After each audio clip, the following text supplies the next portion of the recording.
Hello, dear students. Hope you are enjoying the online classes of our YouTube channel. जो माने channel T को subscribe करना थी से माने सब्सक्राइब कर नियंतु। आज आमे जो क्लास 6 ओडिया आम साहित्य बही रो लास्ट जो एकांकिका गल्प विभाग रो जो नाटक रही राजोचित व्यवहार राजा को केमिति उचित व्यवहार दिया जीवो ता विषय जो शारदा प्रसन्न नायक लिखिचंती तार डिटेल्स आमे पढ़िबा। तो चलंतु आम वीडियो स्टार्ट करिया।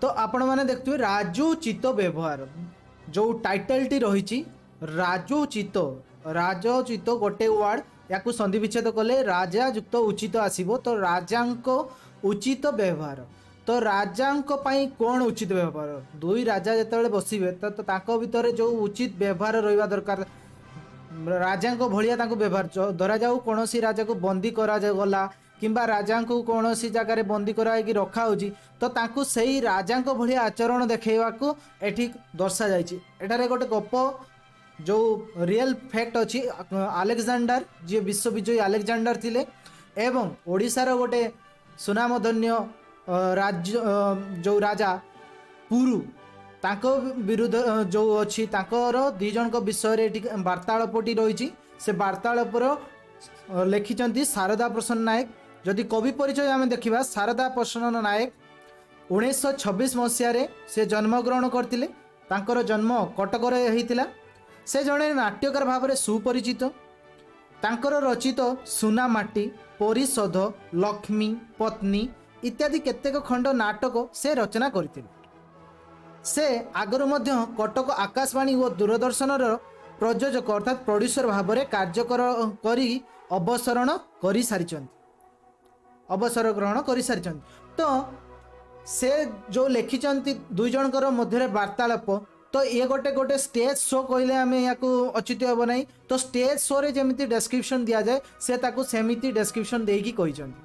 तो प्रथम दृश्य बा स्क्रीन जो फास्ट स्टेज रो फास्ट सीन दिया होची से कौन तांकर बैकग्राउंड रो कौन रही ना पुरु राजांकर राजप्रसाद अभ्यंतर पुरु राजा जो उत्कल राजा पुरु तांकर राजप्रसाद भितर कक्ष तो दरबार कक्ष चिंतित भाव में पदचारण करुचंती राजा पुरु जो राजा पुरु अच्छा से दरबार मध्य पदचारण बा चाली चाली एपटे सेपटे चिंतित भाव में गोटे चिंता जो तांकर चिंतित भाव में पदचारण करती बेले प्रहरी प्रवेश करी राजा को प्रणाम जनाइला। प्रहरी अर्थात जो सैन्य जे सिक्यूरीटी जगंती जो माने गेट बाहर तो सी आसिकी राजा को प्रणाम जनाइला एवं कौन कहूची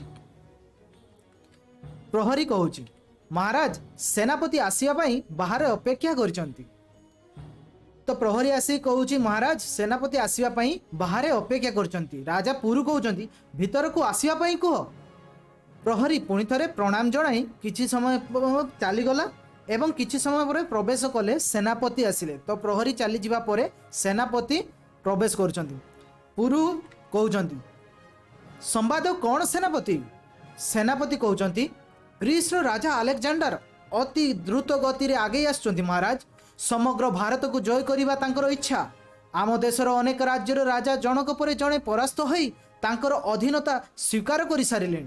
सेनापति बहुत चिंतित भाव में द्रुत आसिकी कहउचंती राजा पाखरे जे ग्रीस राजा जो अलेक्जेंडर जे विश्व विजयी अलेक्जेंडर आम जाचु तो से तांको विषय में कहउचंती से आगे आसुचंती एवं समग्र भारत को जय करिया परे से ओडिशार जो ओडिशा बा कलिंग जेतेबेले थिला हमर से कलिंग राजा को जय करिया पई आसुचंती। तो से कहउचंती आम देशर अनेक राज्यर राजा जो भारत आगरू गोटे देश नथिला तो जो विभिन्न राज्य मानक नहीं भारत तापर है तो से विभिन्न राज्य माने सेतेबेले तांकर जो अलेक्जेंडर अधीनता स्वीकार कर सारे परास्त होइकी। तो पुरु दीर्घ निश्वास पकई स्वर्ण पशु वीरभूमि भारत स्वर्ण पशु वीरभूमि भारत अर्थात स्वर्ण पशु माने एठारे स्वर्ण बहुत मिले बा स्वर्ण पशु या कह जाए वीरभूमि आ वीर मानकर भूमि होची भारत। ए देशर शिक्षा संस्कृति और परंपरा महान ଏହାର ସୁନାମ ସାରା ଜଗତରେ ପ୍ରଚାରିତ। ଭାରତର ଧନ ସମ୍ପତ୍ତିରେ ଆକୃଷ୍ଟ ହୋଇ ସୁଦୂର ଗ୍ରୁଷ ଦେଶରୁ ଆଗେଇ ଆସିଛନ୍ତି ଆଲେକ୍ଜାଣ୍ଡାର। ଦୁଃଖ ଲାଗେ ସେନାପତି, ବୀର ଓ ବୀରାଙ୍ଗନା ମାନଙ୍କର ଭୂମିରେ ଏହି ଭାରତବର୍ଷର ରାଜ୍ୟ ରାଜ୍ୟ ମଧ୍ୟରେ ଏକତା ଓ ବୁଝାମଣା ନଥିବାରୁ ଆମର ଆଜି ଏଭଳି ପରାଜୟ ଘଟୁଛି।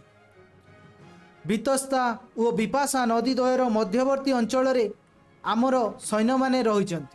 ତ ପୁରୁ ଏଠି କ'ଣ କହୁଛନ୍ତି, ଯେଉଁ ଭାରତ ବିଷୟରେ ବର୍ଣ୍ଣନା କରୁଛନ୍ତି, ଯେଉଁ ଗୋଟେ ଦେଶ ଭାରତ ତା ବିଷୟରେ ବର୍ଣ୍ଣନା କରୁଛନ୍ତି। ଏ ଦେଶର ଶିକ୍ଷା ଓ ସଂସ୍କୃତି ଓ ପରମ୍ପରା ମହାନ।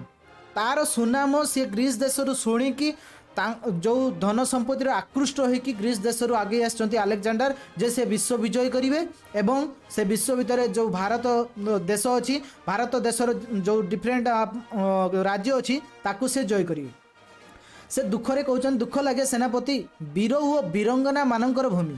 ଯେଉଁଠି ବୀର ଓ ବୀରଙ୍ଗନା ତୁମେ ଶୁଣିଥିବ, ସ୍ୱାଧୀନତା ପାଇଁ ଆମର କେତେ ଲହୁ ଲୁହାଣ ହେଇଛନ୍ତି। ଆଉ ରାଜାମାନଙ୍କ ବିଷୟରେ ବି ଯଦି ଶୁଣିଥିବ, ଆମର ଯେଉଁ ରାଜାମାନେ ଅଛନ୍ତି ନିଜ ଜୀବନକୁ ଜଳାଞ୍ଜଳି ଦେଇକି ସେମାନେ ରାଜ୍ୟକୁ ସୁରକ୍ଷିତ ରଖିଛନ୍ତି। ତ ସେଇ ବୀର ଓ ବୀରାଙ୍ଗନା କହିଲେ ଆମେ ଯାହାକୁ କହିବା ଝାନ୍ସୀ ରାଣୀ ଲକ୍ଷ୍ମୀବାଇ ବି ବୁଝାଯାଏ ବୀରାଙ୍ଗନା। ସେ ଆମ ଭାରତ ଭୂମିର ଜଣେ ବୀରାଙ୍ଗନା। ତ ସେମାନେ କ'ଣ କରୁଥିଲେ ନା, ଅଲଗା ଯେଉଁ ବାହ୍ୟ ଶତ୍ରୁ ଆସୁଥିଲେ ତାଙ୍କୁ ଅତି ବୀର ବା ଦୃଢ଼ ଭାବରେ କ'ଣ କରୁଥିଲେ, ଦୃଢ଼ ଭାବରେ ଯୁଦ୍ଧ କରିକି ଆମକୁ ରକ୍ଷା କରୁଥିଲେ। ତ ସେଇ ରାଜ୍ୟ ମଧ୍ୟରେ ଯଦି ଏକତା ଥାନ୍ତା ବା ସବୁ ଗୋଟେ ମିଶିକି ଥାନ୍ତେ, ତ ଏମିତି ଆମର ପରାଜୟ ହେଉନଥାନ୍ତା ବୋଲିକି କିଏ କହୁଛନ୍ତି ନା ରାଜା ପୁରୁ। ବିତସ୍ତା ଓ ବିପାଶା ନଦୀ, ଦୁଇଟା ନଦୀ ଅଛି, ବିତସ୍ତା ଓ ବିପାଶା ନଦୀ ଦ୍ୱୟ ମଧ୍ୟବର୍ତ୍ତୀ ଅଞ୍ଚଳରେ ଆମର ଏହା ଗୋଟେ କ୍ଷୁଦ୍ର ରାଜ୍ୟ। ଯେଉଁ ଆମ ରାଜ୍ୟ କଥା କହୁଛେ, ପୁରୁ ରାଜାଙ୍କ ରାଜ୍ୟ କଥା କୁହାହେଉଛି, ସେଟା ଗୋଟେ କ୍ଷୁଦ୍ର ରାଜ୍ୟ ହେଲେ ବି ସେମାନେ ପୁରୁ କହୁଛନ୍ତି ବା ରାଜା ସେଠି କହୁଛନ୍ତି ଯେ ଆମେ କେବେ ବି ପଛଘୁଞ୍ଚା ଦେବା ନାହିଁ ବା ଛୋଟ ରାଜ୍ୟ ବୋଲିକି ଆମେ ତାଙ୍କ ପାଖରେ ସରେଣ୍ଡର କରିବା ନାହିଁ। ମୁଁ ପଣ କରୁଛି, ମୋ ଶରୀରର ଶେଷ ରକ୍ତବିନ୍ଦୁ ଥିବା ପର୍ଯ୍ୟନ୍ତ ମୁଁ ଲଢ଼ିବି। ଆଲେକ୍ଜାଣ୍ଡାରକୁ ଏ ମାଟିରୁ ବିତାଡ଼ିତ ନ କରିବା ପର୍ଯ୍ୟନ୍ତ ମୁଁ କେବେ ଶାନ୍ତିରେ ରହିପାରିବି ନାହିଁ। ଏ କ'ଣ କହୁଛନ୍ତି, ରାଜା ପୁରୁ ତାଙ୍କ ସେନାପତିକୁ କହୁଛନ୍ତି ଯେ ମୁଁ ଲଢ଼ିବି, ଛୋଟିଆ ରାଜ୍ୟର ରାଜା ହେଲେ ବି ମୁଁ ସେଠି ଲଢ଼ିବି ଏବଂ ଆଲେକ୍ଜାଣ୍ଡାରକୁ ଏ ମାଟିରୁ ବିତାଡ଼ିତ ନ କରିବା ପର୍ଯ୍ୟନ୍ତ ମୁଁ ଶାନ୍ତିରେ କେବେ ବି ରହିପାରିବି ନାହିଁ। ତ ସେନାପତି କ'ଣ କହୁଛନ୍ତି, ମୁଁ ପଣ କରୁଛି ଅର୍ଥାତ୍ ପ୍ରତିଜ୍ଞା କରୁଛି। ସେ ପ୍ରତିଜ୍ଞା କଲେ ଯେ ମୋ ଶରୀରର ଶେଷ ରକ୍ତବିନ୍ଦୁ ଥିବା ପର୍ଯ୍ୟନ୍ତ ମୁଁ ଲଢ଼ିବି। ତ ସେନାପତି ତାଙ୍କର ଯେଉଁ ସେନାପତି ରହିଛନ୍ତି ସେ କ'ଣ କହୁଛନ୍ତି, କିନ୍ତୁ ମଣିମା ଆଲେକ୍ଜାଣ୍ଡାରଙ୍କ ସୈନ୍ୟବଳ ଅପରିସୀମ, ସେମାନେ ଯେପରି ଯୁଦ୍ଧ ବିଦ୍ୟାରେ ସୁଶିକ୍ଷିତ ସେହିପରି ସୁଶୃଙ୍ଖଳ। ସେନାପତି କହୁଛନ୍ତି ମଣିମା ଅର୍ଥାତ୍ ରାଜାଙ୍କୁ କହୁଛନ୍ତି, ପୁରୁ ରାଜାଙ୍କୁ, ଯେ ଆଲେକ୍ଜାଣ୍ଡାରଙ୍କ ସୈନ୍ୟବଳ ଅପରିସୀମ। ଆମ ଯେଉଁ ଛୋଟ ରାଜ୍ୟ ଅଛି ଆମେ ତ କିଛି ଆମର ସୈନ୍ୟ ଅଛନ୍ତି, କିନ୍ତୁ ତାଙ୍କର ବହୁତ ସୈନ୍ୟ ବା ଅପରିସୀମ ସୈନ୍ୟ ଅଛନ୍ତି। ସେମାନେ ଯେପରି ଯୁଦ୍ଧ ବିଦ୍ୟାରେ ସୁଶିକ୍ଷିତ, ଯୁଦ୍ଧ ବିଦ୍ୟା ଯେପରି ଜାଣିଛନ୍ତି ସେହିପରି ସୁଶୃଙ୍ଖଳ ଅର୍ଥାତ୍ ଶୃଙ୍ଖଳା ସହିତ ସୁଶୃଙ୍ଖଳ, ଯେଉଁଟାକି କୁହାଯାଏ ଡିସିପ୍ଲିନ୍। ତ ସେଇମାନେ ଡିସିପ୍ଲିନ୍ ବି ଅଟନ୍ତି। ତ ପୁରୁ ଉଚ୍ଚ ସ୍ୱରରେ ହସି ଉଠିଲେ, ହା ହା ହା ସେନାପତି, କାପୁରୁଷ ମୃତ୍ୟୁ ପୂର୍ବରୁ ସହସ୍ର ବାର ମୃତ୍ୟୁବରଣ କରିଥାଏ। ଆମର ପୁରୁ ରାଜା ଏଠି ହସିକି ଉଠିକି କହୁଛନ୍ତି, କାପୁରୁଷ ଯଦି ଆମେ ଲଢ଼େଇ କରିବା ନାହିଁ, କାପୁରୁଷ ମୃତ୍ୟୁ ପୂର୍ବରୁ ସହସ୍ର ବାର ମୃତ୍ୟୁବରଣ କରିଥାଏ। ସହସ୍ର ବାର ଅର୍ଥାତ୍ 1012 ଏଠି ମୃତ୍ୟୁବରଣ କରିଥାଏ। ଯଦି କାପୁରୁଷ ହେଇଯିବା, ଆମେ ଯୁଦ୍ଧ କ୍ଷେତ୍ରକୁ ନ ଯାଇ ଆମେ ହାର ମାନିଯିବା, ତ ସେଟା ଆମକୁ 1012 ମରଣ ସହିତ ସମାନ। ବର୍ତ୍ତମାନ ହତୋତ୍ସାହ ହେବାର ବେଳ ନୁହେଁ। ହତୋତ୍ସାହ ଅର୍ଥାତ୍ ଆମେ ହାରିଯିବା ବା ଉତ୍ସାହହୀନ ହେବା ଆମର ଉଚିତ ନୁହେଁ, ବେଳ ନୁହେଁ। ଜନନୀ ଜନ୍ମଭୂମି ନିମନ୍ତେ ପ୍ରାଣ ଉତ୍ସର୍ଗ କରିବା ପାଇଁ ସମସ୍ତ ଦେଶବାସୀଙ୍କୁ ଆହ୍ୱାନ କର।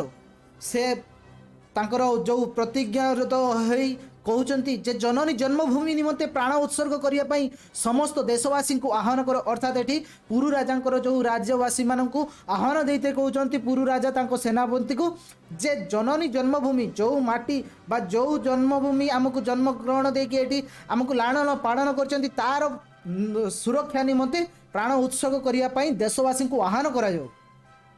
ଆମର 50,000 ପଦାତିକ, 3,000 ଅଶ୍ୱରୋହୀ, 1,000 ଗଜରୋହୀକୁ ଯୁଦ୍ଧ ପାଇଁ ପ୍ରସ୍ତୁତ ହେବାକୁ କୁହ। 50,000 ପଦାତିକ ଅର୍ଥାତ୍ ପଦାତିକ ମାନେ ପଦଚାରଣ କରୁଥିବା ବା ଚାଲି ଚାଲି ଯାଉଥିବା ସୈନ୍ୟ।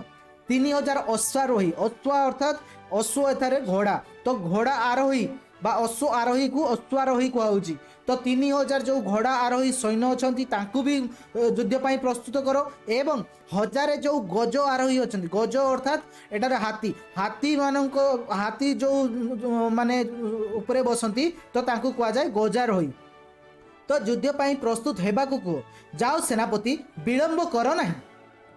सेनापति अभिवादन करी बा नमस्कार करी चलीगले। पुरु क्रोधरे उत्तेजित भावे पदचालना करने को लगे। क्रोधरे रागी जाइछंती पुरु राजा जे एते छोट राज्य हेले भी आमे केबे भी हार मानिबु नहीं बा प्रतिज्ञा करछंती। से क्रोधरे उत्तेजित होई पदचालना करने को लगिथांती। या परे आसुची द्वितीय दृश्य। द्वितीय दृश्य ये गोटे फास्ट सीन होला। जदि गपर बा नाटकर सेकेंड सीन आमे देखिबा, सेकेंड सीन दुई जनक भितर अछि। अलेक्जेंडर बा अलेक्जेंडर को सैन्य शिविर, तांको पाखरे तांकर सेनापति छिड़ा होइचंती किए ना सेल्यूकस। सेल्यूकस होचंती तांकर सेनापति। तो शतद्रु नदी कूल, शतद्रु गोटे नदी, नदी कूल अलेक्जेंडर को सैन्य शिविर। अलेक्जेंडर निज हाथ में गोटे मानचित्र धरी ठिया देखुंती। पाखरे ठिया होइचंती तांको सेनापति सेल्यूकस। अलेक्जेंडर सेल्यूकस, अलेक्जेंडर कहउचंती सेल्यूकस, सेल्यूकस सेल्यूकस कहले सम्राट अलेक्जेंडर शुणुची झेलम नदी कूल गोटे क्षुद्र राज्यर राजा पुरु आम पराक्रमी सैन्यबाहिनी को प्रतिरोध करिवार आयोजन करुचंती। से अलेक्जेंडर कौन कहउचंती जे मु शुणुची झेलम नदी कूल गोटे छोटिया राजा जे राज्यर राजा होचंती पुरु आम पराक्रमी जो आमर अपरिसीम सैन्यबाहिनी को प्रतिरोध करिवार आयोजन करुचंती। तांकर तो साहस तो कम नुहे। तुमे तांको पाखकु दूत पठाई तांको बारण करो। से अलेक्जेंडर सेल्यूकस को कहउचंती जे तांको राजा पुरुंको पाखकु दूत पठाई तांको बारण करो, कारण एते बड़ सैन्य आगरे से हार मानिबे नहीं। से सबु सैन्य तो आमे तो जय करिबो निश्चय, किंतु से जदि हार मानि जाती जो रक्तपात बा युद्ध समय जो हानि घटिबो सेटा घटिबो नहीं बोल कि से कहउचंती। सेल्यूकस यथा आज्ञा सम्राट, सम्राट को यथा आज्ञा कहि कि सेल्यूकस कहले। अलेक्जेंडर हाँ अलेक्जेंडर सेल्यूकस जीवा बेले से कहउचंती हाँ शुण पुरु राजा को आहुरी मध्य जणाई देबो।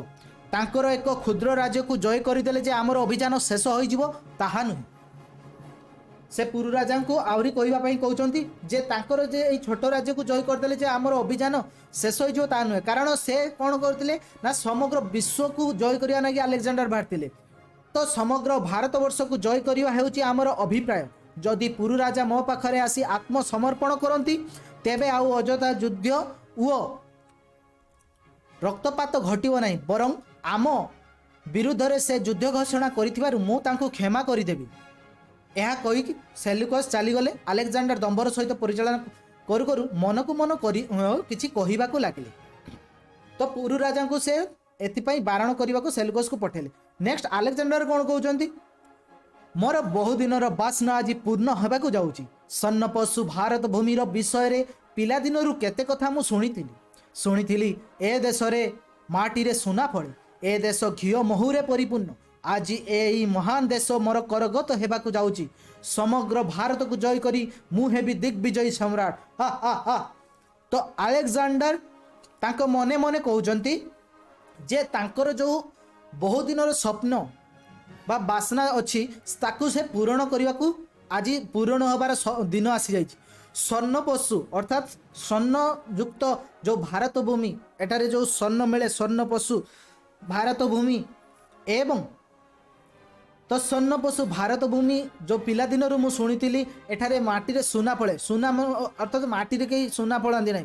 एठाकार जो कारीगर अछंती किंबा जो आमर श्रमिक माने अछंती से माने बहुत परिश्रमी। एठारे माटी रे सुना फळे जो फसल बा आमे कहबा आमर जो शस्य सामग्री को आमे कहबा।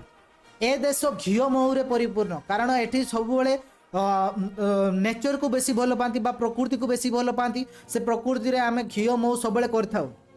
तो आज यही महान देश मोर करगत हेबाकू जाउची। समग्र भारत को जय करी से हेबे दिग्विजयी सम्राट। ये गला आमर सेकेंड सीन। नेक्स्ट जदि थर्ड सीन को आसीबा, थर्ड सीन रे गोटे बैकग्राउंड कौन रही। दरबार रे उपवेशन करुचंती पुरी राजा। जो पुरु राजा अच्छा दरबार उपरे बसचंती तांकर सिंहासन रे। पाखरे दंडायमान होइचंती सेनापति। पाखरे जो तांकर सेनापति दंडायमान होइचंती किछि दूर रे दंडायमान आलेक्जेंडर को दूत जो आलेक्जेंडर दूत पठेइचंती से किछि दूर रे छिड़ा हेछि आलेक्जेंडर को पठाइथिबा चिठीटी पुरु राजा हाथ रे धरिचंती जो चिठीटी पठेइचंती दूतंक हाथ रे बा संदेश सेटा पुरु राजा निज हाथ रे धरिचंती पुरु पुरु राजा कौन कहउचंती आत्मसमर्पण आलेक्जेंडर को यही पत्र रे मते लिखिचंती आत्मसमर्पण करबाकू से जानती नाही यही महान भारत भूमि हेउची वेद उपनिषदर देश ए देश रामायण और महाभारतर देश आलेक्जेंडर अतिथि भाव में आसीथिले मु तांको सम्मानर सहित पाछटी आनी थांती किंतु से आसीचंती जने आक्रमणकारी भाव में राज्य विस्तार करिवार अभिलाष नहीं युद्ध न करी तांको निकट में आत्मसमर्पण करिबा हेबो चरम भीरुता और कापुरुषता फेरी जाओ दूत कहि दियो तुमर सम्राट को पुरु राजा यही महान देशर सम्मान को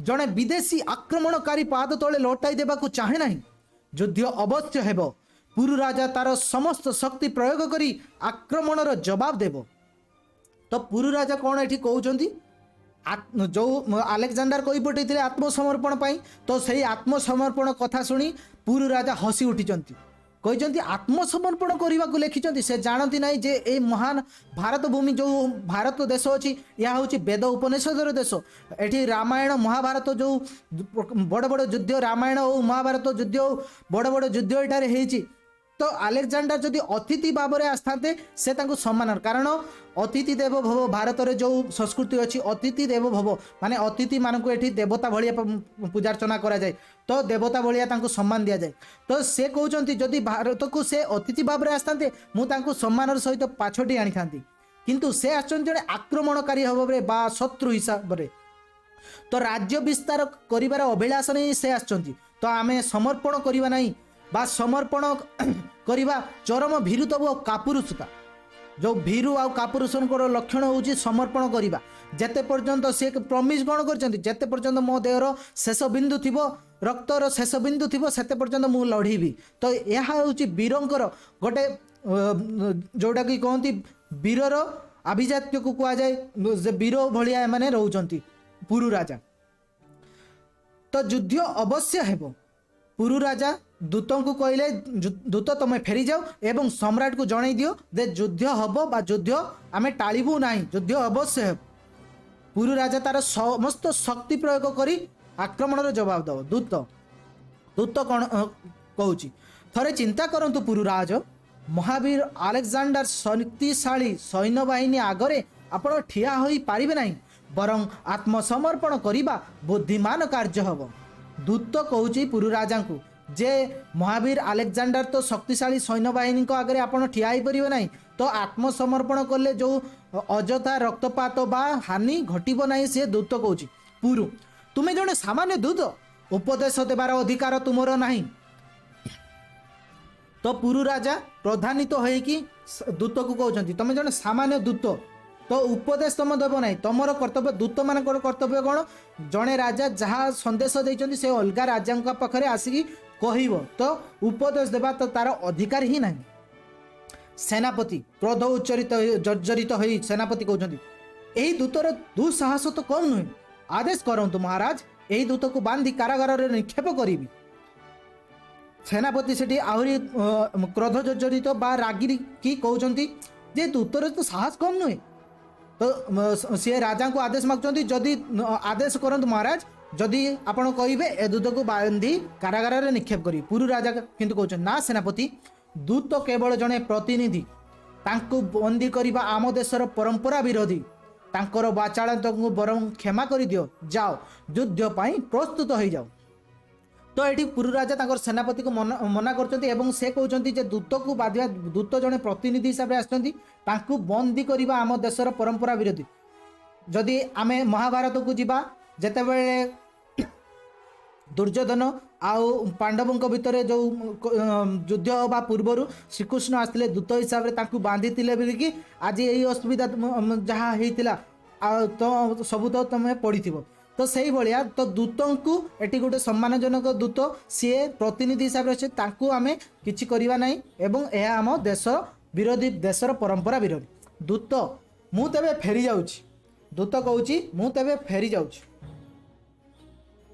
पुरु पुरु राजा कौन कहते हाँ हाँ तुम्हें फेरिबाकू हेब तुमको फेरी जीवाकू हेब तुम सम्राट को जाई कहि दियो एभली अपमानजनक प्रस्ताव आमे कदा आम पक्षे कदापि ग्रहणीय नुहे आमे युद्ध पाई प्रस्तुत दूत फेरीगला सेनापति चलीगले युद्ध प्रस्तुत होगा तो ये जो सीन एंड होची दूत ये फेरी जाउछंती जे दूत आछंती एवं सेनापति चलीगले युद्ध प्रस्तुत होगा चतुर्थ दृश्य बा फोर्थ सीन नाटकर दुई देशर सैन्य मध्य युद्ध आरंभ हो जाए दुई देश सैन्य युद्ध करछंती शिविर आगरे अलेक्जेंडर ओ तांको सेनापति सेल्यूकस ठिया होई युद्धर गतिविधि लक्ष्य करछंती दूरर युद्धर कोलाहल तांको सुना जाउची तो बैकग्राउंड रे तांको युद्धर कोलाहल सुना जाउची एवं अलेक्जेंडर आउ तांको सेनापति किए सेल्यूकस दुई जण ठिया होई युद्धर गतिविधि करबा लक्ष्य करबा सहित से दुई जणक भितर कथबार्ता आरंभ होईची तो अलेक्जेंडर कहउछंती देखुचो सेल्यूकस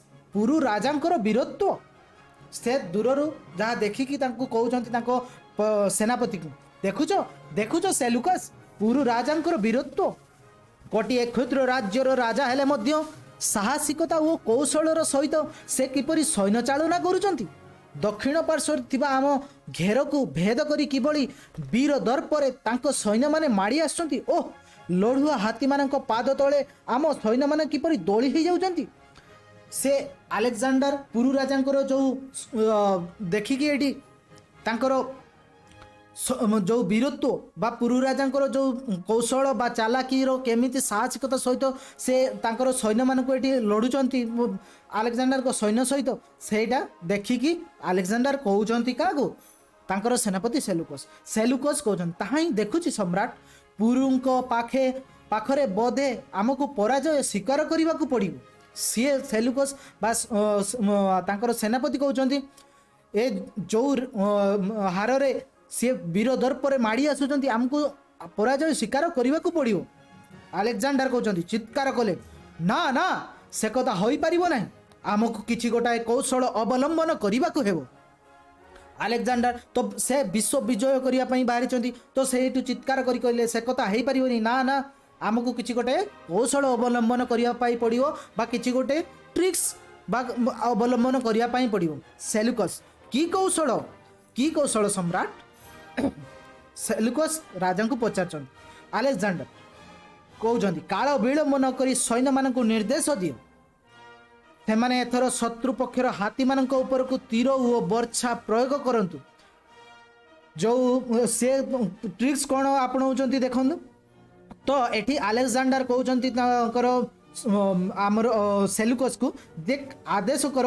सैन्य मानक से माने मनीष उपर को न करके जो हाथी माने माड़ी आसुचंती से हाथी उपर को तीर और बर्छा प्रयोग करंतु ताले हाथी माने क्षत विक्षत होई पछगुंचा देई पलायन करिवे पलायन करिया बेले निज पक्षर सैन्य मानक ही दली चकटी देबे याकू कुआ जाय युद्धरे ट्रिक्स कुआ जाय बा युद्धर कौशलता तो से कौन करिए जदि हाथी ऊपर को किसी जीव हाथी आघात हम एवं से पछगुंचा देव पछगुंचा देला बेले से ताकरी जो पुरु राजांकर सैन्य उपर चढ़ीकी जीव सेटा से कहउछन ताहाले भारतीय सैन्य माने आउ आगे ही पारिबे नाही युद्धर जय करबा आम मानक पक्षे सहज हेबो सेल्यूकस किंतु सम्राट अस्त्रहीन पशु मानक उपर तीर प्रयोग करबा युद्ध नीतिर विरुद्ध अटे सेल्यूकस बा सेनापति एटी सठिक जिनस कहउछंती जे अस्त्रहीन युद्धर जो नियम अच्छी जदि सामना वाला जो सैन्य अच्छी बा सी जदि अस्त्रहीन होता है तो आम युद्ध करवा नहीं बा ता उपरे प्रहार करवा नहीं ये हूँ युद्धर प्रथम नियम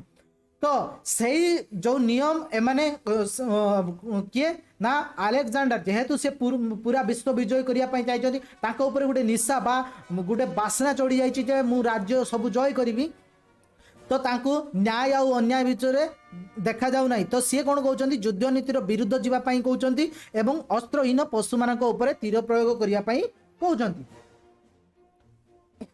अलेक्जेंडर उत्तेजित हो नीति नियम आदर्श इत्यादि भारतीय सैन्य मान साजे आमको नुहे जो भारतीय सैन्य माने भारतर जो परंपरा अच्छी तो से नीति नियम साजे आमको नुहे किए कहते अलेक्जेंडर रागिकी आमर लक्ष्य जेकोसी उपाय जेकोसी पंथारे युद्ध जय करवा तुम्हें जाओ सेनापति विलंब कले आमर विजय आशा धूलिसात हो मोर आदेश कार्यकारी कर सेल्यूकस द्रुतगति चलीगले एवं अलेक्जेंडर विचलित भाव में पदचारण करने को आरंभ कले तो एटी कौन युद्ध क्षेत्र में से जे कहते नीति नियम आदर्श इत्यादि भारतीय सैन्य मान भारतीय जदि तुम भारतीय सैन्य बा जो आर्मी अच्छी ता विषय आम जदि अध्ययन करवा से जेते गुड़िया भी युद्ध होती केबे भारत तरफ है ना।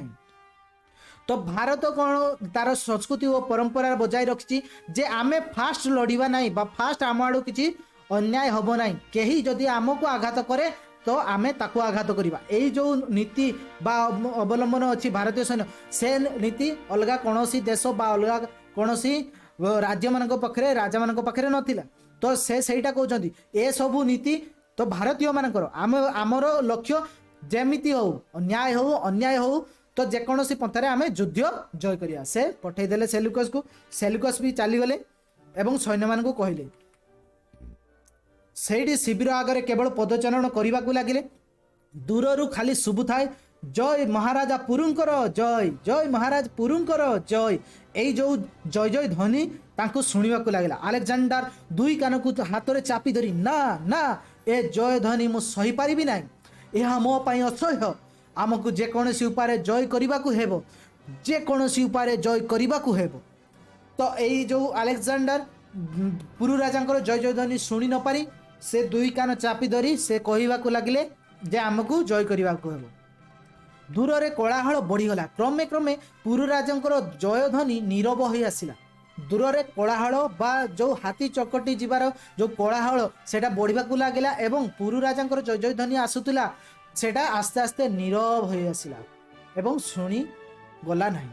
एतिकी बेले फेरी आसिले सेल्युकस तांकर सेनापति एतिकी बेले फेरी आसुचंदी सेल्युकस खुशी कहउचंदी खुशी रे सम्राट सम्राट अलेक्जेंडर कहउचंदी संवाद कौन सेल्युकस सेल्युकस आपण निर्देश ठीक भाव में कार्यकारी होइछि। भारतीय सैन्य बाहिनी हाथी मान ऊपर को अस्त्र प्रयोग करने फल से माने क्षतविक्षत होई पृष्ठभंग दे पलाई पलाई जाइचंती गला बेले तांको निजर पक्षर सैन्य मान दल चकटी दे जाइचंती। युद्ध क्षेत्र में पुरुराज वर्तमान शक्तिहीन ओ एकाकी आदेश कले ताहाकु आपण पाखरे आनी हाजर करिवु। तो एते को कौन होइछि ना जो अलेक्जेंडर जो निर्देश देइथिले से निर्देश कार्यकारी हो सारी एवं तांकर पुरु राजांकर निज दलर जो हाथी आरोही जो थिले तो तांको ऊपर को जेहेतु हाथी ऊपर को अस्त्र रही हाथी माने पछ पलायन करचंती बा पछ को फेरी जाइचंती गला बेले तांकर निज सैन्य को से माने माड़ी चकटी देइचंती। तो फल रे पुरु राजा एठी एका हो जाइचंती एवं बा परास्त हो जाइचंती। तो एठी कहउचंती जदि आपनकर आज्ञा हुए तो आमे तांको एठी हाजर करिवु। अलेक्जेंडर खुशी हो गले साबास साबास सेनापति आमर तेबे जय होइछि तुमे एबे जाई पुरुं को मो सम्मुख को नहीं आस। सेनापति चली जाउथिले ये कहवा पर सेनापति चली जाउथिले हाँ शुण पुरु राजा को बंदी करी आनिबो नाही पराजित तो हेले मध्य से जने देश प्रेमी वीर तांको सम्मानर सहित शिविर को नहीं आस।